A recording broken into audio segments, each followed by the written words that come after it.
একটা সামাজিক কথা নিয়ে কিছু বলতে চাই। আমার যেটা বক্তব্য, আমাদের মাননীয় মুখ্যমন্ত্রী দিদি ভাই যেটা বললেন, মেয়েরা রাতে কেন বাড়ির বাইরে বেরোবে, তার কারণে হয়তো মেয়েদের সঙ্গে এর খারাপ আচরণগুলো হয়ে যাচ্ছে।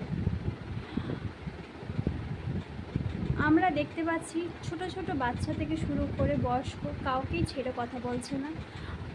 একটা পুরুষের খারাপ থটস আর সেখান থেকে খারাপ ক্রিয়া। ঠিক আছে, স্টুডেন্টরা নয় রাত 10টার পরে বাড়ি ঢুকে যাবে, এটা স্বাভাবিক, স্টুডেন্টদের ক্ষেত্রে হবে। কিন্তু আমি সেই সব কর্মরত মহিলাদের কথা বলছি যাদের নাইট ডিউটি দিতে হয়। এমন একটি পেশা হলো গুরুতর, সেটা হচ্ছে আমাদের ডাক্তারি পেশা, যেটা ছাড়া হয়তো প্রত্যেকটা মানুষের জীবনটাই অচল। কারণ মানুষের শরীর থাকলেই অসুস্থ হবে। তার জন্য আমরা সর্বপ্রথম যে প্রয়োজনীয় কর্মরত স্থান, সেটা হচ্ছে তোমার একটা নার্সিংহোম, হসপিটাল, ডাক্তারি।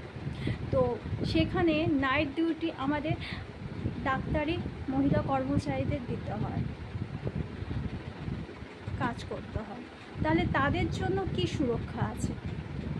এবার ডাক্তারি মতো পেশায় যদি ডাক্তারি ম্যামদেরই যদি কোনো সুরক্ষা না থাকে, কর্মচারীদের যদি কোনো সুরক্ষা না থাকে, তাহলে আমরা যখন পেশেন্ট হয়ে ভর্তি হব, তাহলে আমাদের কত সুরক্ষা থাকবে? মাননীয় মুখ্যমন্ত্রী দিদিভাই, উনি তো একজন মহিলা, উনি যে এই কথাটা বলতে পারছে, তার মানে বুঝতে পারছে সমাজ ব্যবস্থা কোথায়। এইটা আমরা এক্সপেক্ট করিনি যে তিনি এইভাবে বলবেন। কারণ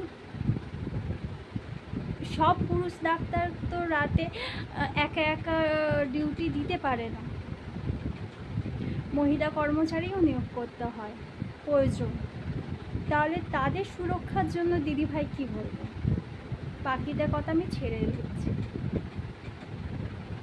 এইটা কতটা যুক্তিপূর্ণ বলেছেন আমার তো একদমই মনে হচ্ছে না। ওনাকে একটু ভেবে দেখা দরকার যে কথাটা